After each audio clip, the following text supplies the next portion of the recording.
Hello ನಮಸ್ಕಾರ. ನಾನು ನಿಮ್ಮ ಸ್ಪರ್ಶ ಗೌಡ. ಯಾರೆಲ್ಲ ಇನ್ನು ಕಾಮನಬಿಲ್ಲು ಕಥಾಗುಚ್ಛ ಯೂಟ್ಯೂಬ್ ಚಾನಲ್ಗೆ ಸಬ್ಸ್ಕ್ರೈಬ್ ಆಗಿಲ್ವೋ ಕೂಡಲೇ ಸಬ್ಸ್ಕ್ರೈಬ್ ಆಗಿ. ಕತೆ ಇಷ್ಟ ಆದರೆ ಶೇರ್ ಮಾಡಿ, ಲೈಕ್ ಮಾಡಿ ಹಾಗೂ ಕಮೆಂಟ್ ಮಾಡಿ. ನಾನು ಇವತ್ತು ಹೇಳ್ತಿರೋ ಕತೆ ಮನದ ನಿನಾದಕ್ಕೆ ಏನೆಂದು ಹೆಸರಿಡಲಿ, ಭಾಗ 64. ರಿತನ್ಯಾ, ಇನ್ನು ಎಷ್ಟು ದಿನ ಎಂದು ಹೀಗೆ ಹಠ ಮಾಡ್ತೀಯಾ? ನಾನು ನೀನು ಇವತ್ತು ಸರಿ ಹೋಗ್ತೀಯಾ, ನಾಳೆ ಸರಿ ಹೋಗ್ತೀಯಾ ಎಂದು ಕಾಯುತ್ತಲೇ ಇದ್ದೀನಿ. ಆದರೆ ಮನೆಯಲ್ಲಿ ನಮ್ಮಗಳ ಜೊತೆ ಒಂದು ಮಾತಿಲ್ಲ, ಕತೆ ಇಲ್ಲ. ಕ್ಲಿನಿಕ್ಕಿನಿಂದ ಬಂದ ತಕ್ಷಣ ರೂಮು ಸೇರಿಕೊಳ್ಳುತ್ತೀಯ ಎಂದರು ನಾರಾಯಣರಾವ್. ಮಗಳ ಮೌನವನ್ನು ಅವರಿಂದ ಕೂಡ ಸಹಿಸಲು ಆಗುತ್ತಿಲ್ಲ. ತುಂಬ ದಿನದಿಂದ ಅವಳ ಜೊತೆ ಮಾತನಾಡದೇ ಇದ್ದವರು ಇಂದು ಏನಾದರೂ ಆಗಲಿ ಎಂದು ಅವಳು ಕ್ಲಿನಿಕ್ನಿಂದ ಬಂದ ನಂತರ ಮಗಳ ಜೊತೆ ಮಾತಿಗೆ ಇಳಿದಿದ್ದರು. ಮಾತು ಎಂದು ನಕ್ಕವಳು, ಏನು ಮಾತನಾಡಬೇಕು ಡ್ಯಾಡ್? ನನ್ನ ಡ್ಯಾಡಿಗೆ ನಾನೆಂದರೆ ತುಂಬ ಪ್ರೀತಿ. ನನ್ನ ಪ್ರೀತಿಯನ್ನು ಒಪ್ಪಿಕೊಳ್ಳುತ್ತಾರೆ ಎಂದು ನಂಬಿದ್ದೆ. ಆದರೆ ನಾನು ನಂಬಿಕೆಯನ್ನು ಸುಳ್ಳು ಮಾಡಿದ್ರಿ ನೀವು. ನಿಮಗೆ ಮಗಳ ಖುಷಿಗಿಂತ ನಿಮ್ಮ ಸ್ಟೇಟಸ್ ದೊಡ್ಡದಾಗಿದೆ. ಆಗಿದ್ದಾಗ ನಾನು ಏನು ಮಾತನಾಡಲು ಸಾಧ್ಯ? ಅದಕ್ಕೆ ನನ್ನ ಪಾಡಿಗೆ ನಾನು ಇದ್ದೀನಿ. ತಾನು ಕೂಡ ಸೋಲದೆ ಜೋರಾಗಿ ಮಾತನಾಡಿದಳು. ಅವನ ಜೀವಕ್ಕೆ ಅವನಿಗೆ ಗ್ಯಾರಂಟಿ ಇಲ್ಲದವನಿಗೆ ನನ್ನ ಮಗಳನ್ನು ಕೊಡಲು ನನ್ನ ಮನಸ್ಸು ಸುತಾರಾಮ್ ಒಪ್ಪುವುದಿಲ್ಲ. ನಿನಗೆ ತಂದೆ ತಾಯಿ ಮುಖ್ಯ ಎನ್ನುವುದಾದರೆ ನಾವು ಹೇಳಿದ ಹುಡುಗನನ್ನು ಮದುವೆಯಾಗು. ಇಲ್ಲ, ನಿನಗೆ ನಮಗಿಂತ ನಿನ್ನ ಪ್ರೀತಿ ಹೆಚ್ಚಾದರೆ ಈಗಲೇ ಮನೆ ಬಿಟ್ಟು ಹೋಗಿ ಅವನನ್ನು ಮದುವೆಯಾಗು. ಇದೇ ನನ್ನ ಕೊನೆಯ ನಿರ್ಧಾರ ಎಂದು ಹಿಂದೆ ಕೈಕಟ್ಟಿ ಎದೆಯುಬ್ಬಿಸಿ ನಿಂತು ದೃಢವಾಗಿ ಹೇಳಿದರು. ತಂದೆ ಆ ರೀತಿ ಹೇಳಿದಾಕ್ಷಣ ಅವರನ್ನು ಬಿಟ್ಟು ಹೋಗಿ ಒಬ್ಬಳೇ ಮದುವೆಯಾಗಲು ಸಾಧ್ಯವೇ? ಕ್ಷಣವೂ ಯೋಚಿಸಿದವಳು ತನ್ನ ಕೈಯಲ್ಲಿ ಹಿಡಿದಿದ್ದ ಬ್ಯಾಗನ್ನು ಸೋಫಾ ಮೇಲೆ ಬಿಸಾಡಿ ಅಲ್ಲಿಯೇ ಟೇಬಲ್ ಮೇಲೆ ಇರಿಸಿದ್ದ ಚಾಕುವನ್ನು ತೆಗೆದು ತನ್ನ ಕೈ ಕುಯ್ದುಕೊಂಡಿದ್ದಳು. ಬಹಳ ಧೈರ್ಯವಂತೆ ಅವಳು, ಇನ್ನೊಬ್ಬರಿಗೆ ಬುದ್ಧಿ ಹೇಳುವಂಥವಳು. ಅಂಥವಳು ಇಂದು ಚಿಕ್ಕ ಹುಡುಗಿಯ ಹಾಗೆ ಕೈ ಕುಯ್ದುಕೊಂಡಿದ್ದಳು. ಇದನ್ನು ನಿರೀಕ್ಷಿಸದ ಅವಳ ತಂದೆ ತಾಯಿಗೆ ಆಘಾತವೇ ಆಯಿತು. ನಾರಾಯಣರಾವ್ ಅವರಿಗಂತೂ ತಮ್ಮ ಮಗಳು ಈ ರೀತಿಯ ಒಂದು ನಿರ್ಧಾರ ತೆಗೆದುಕೊಳ್ಳುತ್ತಾಳೆ ಎನ್ನುವ ಸಣ್ಣ ಸುಳಿವು ಕೂಡ ಇರಲಿಲ್ಲ. ತನ್ನ ಪ್ರೀತಿಗೋಸ್ಕರ ಪ್ರಾಣ ಬಿಡುವಂತಹ ಹಂತಕ್ಕೆ ಹೋಗುತ್ತಾಳೆ ಎಂದುಕೊಂಡಿರಲಿಲ್ಲ ಅವರು. ಗಂಡ ಹೆಂಡತಿ ಇಬ್ಬರು, ರಿತನ್ಯಾ ಏನು ಮಾಡ್ತಿದ್ದೀಯಾ ಎಂದು ಕೂಗಿ ಅವಳ ಬಳಿಗೆ ಬಂದರು. ಹತ್ತಿರ ಬರಬೇಡಿ, ನಾನು ಸತ್ತರೆ ನಿಮಗೇನು ಅಲ್ವಾ?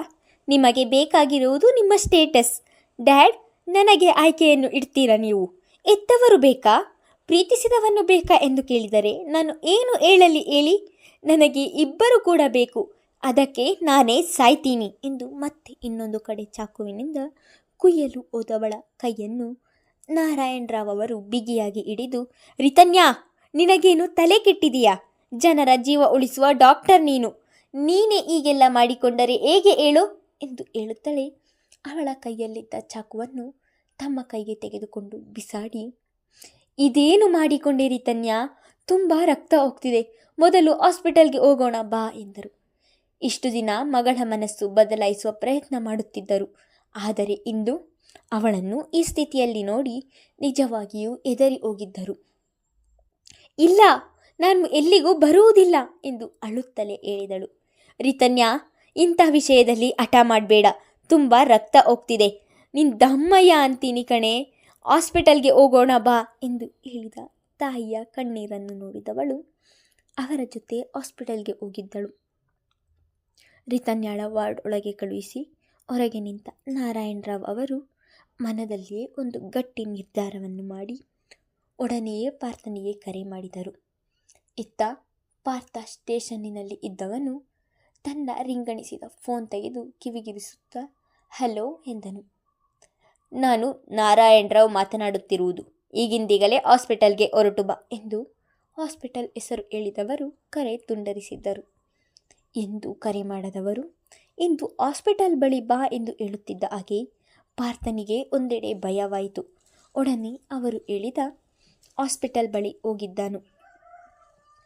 ಅವರು ಎಲ್ಲಿದ್ದಾರೆ ಎಂದು ಹುಡುಕುತ್ತಾ ಬಂದವನಿಗೆ ನಾರಾಯಣರಾವ್ ಅವರು ಕಾಣಿಸಿದರು. ಒಡನೆಯೇ ಅವರ ಬಳಿಗೆ ಬಂದವನು, ಏನಾಯಿತು? ಯಾಕೆ ಹಾಸ್ಪಿಟಲ್ಗೆ ಬರ ಹೇಳಿದ್ರಿ ಅಂಕಲ್ ಎಂದು ಕೇಳುತ್ತಿದ್ದ ಹಾಗೆ ಇತ್ತ ಪಾರ್ವತಿ ಅವರು ಜೋರಾಗಿ ಅಳಲು ಶುರು ಮಾಡಿದರು. ಅವರ ಅಳುವನ್ನು ನೋಡಿ ಇವನ ಆತಂಕ ದುಪ್ಪಟ್ಟಾಯಿತು. ಅವರ ಬಳಿಗೆ ಹೋದವನು, ಆಂಟಿ ಯಾಕೆ ಹೀಗೆ ಅಳ್ತಿದ್ದೀರಾ, ಏನಾಯಿತು ಎಂದನು. ರಿತನ್ಯ ಎಂದು ಹೇಳಿದವರು ಮತ್ತೆ ದುಃಖಿಸಲು ಶುರು ಮಾಡಿದರು.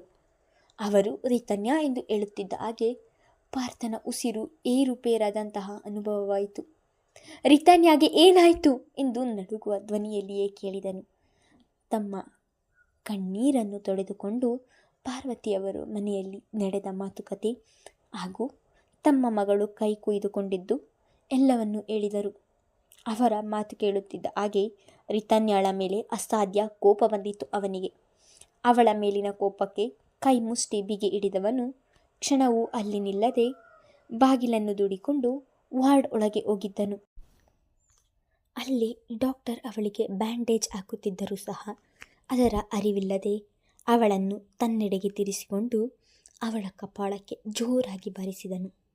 ಪಾರ್ಥ ಹೊಡೆದ ಏಟಿಗೆ ತತ್ತರಿಸಿದವಳು ಕೆನ್ನೆಯ ಮೇಲೆ ಕೈ ಇರಿಸಿ ಕಣ್ಣಲ್ಲಿ ನೀರು ತುಂಬಿಕೊಂಡು ನಿಂತು ಬಿಟ್ಟಳು. ಜನರ ಪ್ರಾಣ ಉಳಿಸುವ ಡಾಕ್ಟರ್ ನೀನು, ಇನ್ನೊಬ್ಬರಿಗೆ ಬುದ್ಧಿವಾದ ಹೇಳಬೇಕಾಗಿರುವವಳು ನೀನೇ ಈ ರೀತಿ ಮಾಡಿದೀಯಲ್ಲ, ನಾಚಿಕೆಯಾಗಿರುವುದಿಲ್ಲವ ನಿನಗೆ ಎಂದಬ್ಬರಿಸಿದನು. ಪಾರ್ಥ ರಿತನ್ಯ ಇಬ್ಬರು ಅಲ್ಲಿ ಎಲ್ಲರಿಗೂ ಪರಿಚಯವಿದೆ. ಯಾರೊಬ್ಬರೂ ಮಾತನಾಡದೆ ಸುಮ್ಮನೆ ನಿಂತು ಬಿಟ್ಟರು. ಅವನ ಕೋಪದ ಮಾತುಗಳನ್ನು ಕೇಳಿದವಳು ಪಾರ್ಥ ಅದು ಎಂದು ಮಾತನಾಡಲು ಬಾಯಿ ತೆರೆದ ತಕ್ಷಣ, ಬಾಯಿ ಮುಚ್ಚು, ಇನ್ನೊಂದು ಮಾತನಾಡಬೇಡ, ನಿನ್ನ ಕೆಲಸಕ್ಕಾದರೂ ನೀನು ಗೌರವ ಕೊಡಬೇಕಿತ್ತು. ನಿನಗೆ ಇಷ್ಟು ಧೈರ್ಯ ಇದ್ರೆ ಇಂತಹ ಹುಚ್ಚಾಟಕ್ಕೆ ಕೈ ಹಾಕ್ತೀಯ. ಅವನ ಈ ರೀತಿಯ ಕೋಪವನ್ನು ಇದೇ ಮೊದಲು ಅವಳು ನೋಡುತ್ತಿರುವುದು. ಅವನ ಕೋಪಕ್ಕೆ ಬೆದರಿದ ಅರಿಣಿಯಂತೆ ನಿಂತು ಬಿಟ್ಟಳು. ಸಾರಿ ಪಾರ್ಥ ಎಂದು ಒಡನೆ ಅವನನ್ನು ತಬ್ಬಿದಳು. ತನ್ನನ್ನು ತಬ್ಬಿ ದುಃಖಿಸುತ್ತಿರುವವಳನ್ನು ನೋಡಿದವನಿಗೆ ಅವಳ ಮೇಲೆ ಕೈ ಮಾಡಬಾರದಿತ್ತು ಎನಿಸಿತು. ಅವಳನ್ನು ಸಮಾಧಾನ ಮಾಡಿ ಅಲ್ಲಿಂದ ಹೊರಗೆ ಕರೆದುಕೊಂಡು ಬರುತ್ತಿದ್ದ ಹಾಗೆ ನಾರಾಯಣರಾವ್ ಅವರು ಪಾರ್ಥನ ಮುಂದೆ ಬಂದು, ಅವತ್ತು ನಾನು ಹಾಗೆಲ್ಲ ಮಾತನಾಡಬಾರದಿತ್ತು, ಕ್ಷಮಿಸು ನನ್ನನ್ನು. ನಿನಗೋಸ್ಕರ ನನ್ನ ಮಗಳು ಸಾಯುವ ಹಂತಕ್ಕೆ ಹೋಗುತ್ತಾಳೆ ಎಂದು ನನಗೆ ಗೊತ್ತಿರಲಿಲ್ಲ ಎಂದವರು ತಮ್ಮ ಮಗಳ ಕೈ ಹಿಡಿದು ಪಾರ್ಥನ ಕೈ ಹಸ್ತದ ಮೇಲೆ ಇರಿಸಿದ್ದರು. ತನ್ನ ತಂದೆ ಮದುವೆಗೆ ಒಪ್ಪಿದ್ದು ಅವಳಿಗೆ ಹೇಳಲಾಗದಷ್ಟು ಸಂತೋಷವಾಗಿತ್ತು. ಥ್ಯಾಂಕ್ ಯು ಡ್ಯಾಡಿ ಎಂದು ತನ್ನ ತಂದೆಯ ಕೊರಳು ಬಳಸಿದಳು. ನಾರಾಯಣರಾವ್ ಅವರು ಮದುವೆಗೆ ಒಪ್ಪಿಗೆ ಕೊಟ್ಟಿದ್ದು ಒಂದೆಡೆ ಖುಷಿಯಾದರೆ, ಇಷ್ಟು ಸುಲಭವಾಗಿ ಒಪ್ಪಿಕೊಂಡವರನ್ನು ನೋಡಿ ಆಶ್ಚರ್ಯ ಕೂಡ ಆಗಿತ್ತು ಪಾರ್ಥನಿಗೆ. ನನಗೂ ಕೂಡ ನಿನ್ನ ಖುಷಿ ಮುಖ್ಯ ಮಗಳೇ. ನಾನು ಇಷ್ಟೆಲ್ಲ ಸಂಪಾದನೆ ಮಾಡಿರುವುದು ಯಾರಿಗಾಗಿ? ನಿನಗಾಗಿ ತಾನೇ.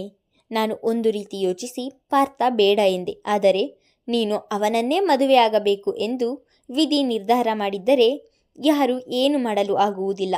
ನಿನ್ನ ಹಣೆಯಲ್ಲಿ ಏನಿದೆಯೋ ಅದೇ ಆಗಲಿ ಎಂದಿದ್ದರು. ನೀವು ಹೆದರುವ ಹಾಗೆ ಏನೂ ಆಗುವುದಿಲ್ಲ ಡ್ಯಾಡಿ, ನಾನು ಪಾರ್ಥನ ಜೊತೆ ತುಂಬ ಖುಷಿಯಾಗಿರ್ತೀನಿ ಎಂದು ಹೇಳಿದ ಮಗಳ ಮಾತನ್ನು ಕೇಳಿ, ನಿನ್ನ ಖುಷಿಯೇ ನನಗೆ ಮುಖ್ಯ. ಪುರೋಹಿತರನ್ನು ಕೇಳಿ ಆದಷ್ಟು ಬೇಗ ನಿಶ್ಚಿತಾರ್ಥವನ್ನು ಮಾಡಿಬಿಡುತ್ತೇನೆ ಎಂದವರು ಪಾರ್ಥನಿಗೆ ಹೇಳಿ ಮಗಳನ್ನು ಅಲ್ಲಿಂದ ಕರೆದುಕೊಂಡು ಹೋಗಿದ್ದರು. ಹೌದು, ನಾನು ಯೋಚಿಸುತ್ತಿರುವುದು ಸರಿಯಾಗಿದೆ. 24 ಗಂಟೆ ಒಂಟಿಯಾಗಿ ಇರುವುದು ತುಂಬ ಕಷ್ಟವಾಗುತ್ತದೆ. ಹೇಗಿದ್ದರೂ ಮಾವನಿಗೆ ಇಲ್ಲಿ ಶಾಲೆಯ ಎಲ್ಲರೂ ಪರಿಚಯ ಇದ್ದಾರೆ. ಯಾವುದಾದರೂ ಒಂದು ಸ್ಕೂಲಿನಲ್ಲಿ ಮಕ್ಕಳಿಗೆ ಪಾಠ ಮಾಡಬಹುದು. ಇದಕ್ಕೆ ಮಾವ ಒಪ್ಪುತ್ತಾರಾ? ಅವರು ನಾನು ಕೆಲಸಕ್ಕೆ ಹೋಗುವುದು ಬೇಡ ಎಂದರೆ ಏನು ಮಾಡಲಿ? ಇಲ್ಲ, ಮಾವನಿಗೆ ನನ್ನ ಮೇಲೆ ತುಂಬ ಪ್ರೀತಿ ಇದೆ.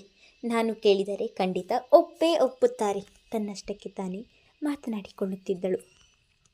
ಇತ್ತೀಚೆಗೆ ಮಹಿಮಾಳಿಗೆ ಒಂಟಿತನ ತುಂಬ ಕಾಡಲು ಶುರುವಾಯಿತು. ಹೆಜ್ಜೆ ಹೆಜ್ಜೆಗೂ ಅತ್ತೆಯ ಚುಚ್ಚು ಮಾತುಗಳನ್ನು ಸಹಿಸಲು ಅವಳಿಂದ ಆಗುತ್ತಿರಲಿಲ್ಲ. ಹಾಗಾಗಿ ಕೆಲಸಕ್ಕೆ ಹೋಗುವ ನಿರ್ಧಾರ ಮಾಡಿದ್ದಳು. ಮುಂದುವರೆಯುವುದು. ಧನ್ಯವಾದಗಳು.